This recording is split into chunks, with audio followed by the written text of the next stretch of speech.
Factory से आए बिरजू को चाय देते हुए माँ ने रिश्ते करवाने वाले मैच मेकिंग ब्यूरो से आई 5 खूबसूरत लड़कियों की तस्वीरें पकड़ा दी और बोली, अब पसंद कर ले कोई भला की खूबसूरत, जिसे देखकर आस पड़ोस ही नहीं बल्कि हर रिश्तेदार का दिल जल भुन जाए और वो कहने पर मजबूर हो जाए कि बहू खूबसूरत हो तो बिरजू की घरवाली जैसी हो। कहकर मुस्कुराते हुए माँ रसोई घर की ओर बढ़ गई। बिरजू ने सभी तस्वीरें बड़े गौर से देखी।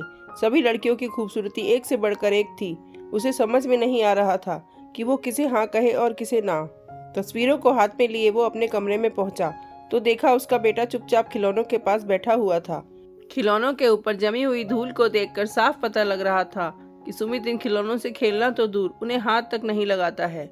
बिरजू को समझ नहीं आ रहा था कि इतनी सुख सुविधा और सभी इच्छाओं की पूर्ति के बाद भी सुमित हमेशा गुमसुम ही रहता था। अपनी माँ सुधा के चले जाने के बाद से तो जैसे वो हंसना ही भूल गया था।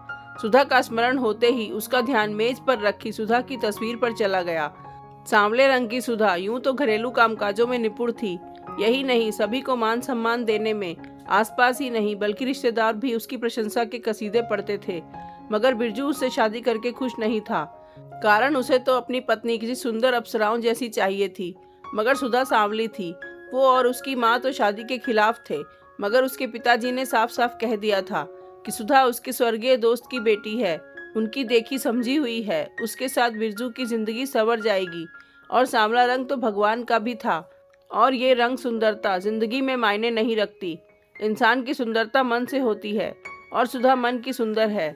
और जब बिरजू ने ना नुकुर करने की कोशिश की तो उन्होंने उसे अपनी जायदाद से बेदखल करने का अपना निर्णय सुना दिया।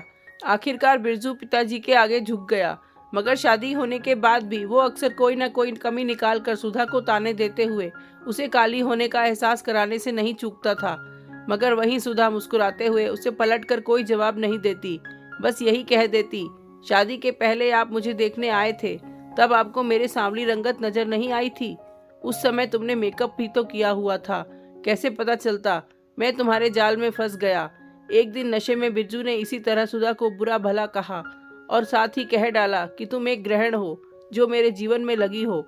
बस उस दिन सुधा को बात तीर की भांति चुप गई और वो रोते हुए बोली, ग्रहण, यदि तुम्हें यही लगता है तो आज से मैं तुम्हें इस ग्रहण से आजाद करती हूँ। कहकर सुधा अपनी माँ के यहाँ चली गई, अपने 2 साल के बेटे सुमित को छोड़कर। तब से 2 साल का मासूम सुमित गुमसुम सा रहने लगा था। पिताजी ने शादी के बाद अपना सब कुछ बिरजू के नाम कर दिया था, इसलिए अब बिरजू को भी कोई डर नहीं था। ऊपर से माँ का सपोर्ट, जिसके कहने पर वो खुशी खुशी दूसरी शादी के लिए तैयार हो गया था।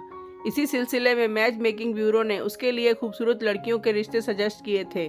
यादों को दरकिनार करते हुए वो वर्तमान में लौटा और अपने बेटे सुमित को उन लड़कियों की तस्वीरें दिखाते हुए बोला, सुमित बेटा बताओ, इनमें से सबसे सुंदर कौन सी तस्वीर है?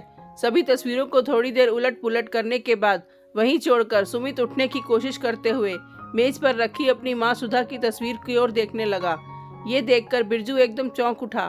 तभी पीछे से आ रहे बिरजू के पिता ने दबी हुई आवाज में कहा, जो तुम इतने बड़े होने पर भी नहीं समझ पा रहे बिरजू, वो इस मासूम को समझ में आ रहा है। जानते हो, इस संसार में सबसे सुंदर एक माँ होती है। सोचो, यदि इस मासूम की जगह तुम होते और मैं तुम्हारी माँ की जगह किसी दूसरी औरत को, तो तुम किसे चुनते? यकीनन अपनी माँ को बेटा। ये रंग रूप एक दिन ढल जाएंगे, मगर मन की सुंदरता कभी कम नहीं होती, जो तुम्हारी पत्नी और इस मासूम की माँ के पास है। बिरजू ने एकटक सुमित को और फिर अपने पिताजी की ओर देखा, फिर नजरें झुकाकर अपने पिताजी के पैरों में गिरकर बोला, आज मैं समझ गया पापा, सुंदरता क्या है। मैं अभी अपनी पत्नी और सुमित की माँ को लेने जा रहा हूँ, उससे किए हुए दुर्व्यवहार के लिए क्षमा मांगने। आज मैं अपनी सुंदर पत्नी को वापस आदर सम्मान के साथ लेकर आऊँगा। कहते हुए बिरजू उसी क्षण अपनी पत्नी सुधा को लेने चला गया। वहीं दूसरी ओर उसके पिताजी की आंखें भीगी हुई थीं और अपनी माँ की तस्वीर को देखकर उस मासूम के चेहरे की मुस्कान बता रही थी कि सच्ची सुंदरता क्या है।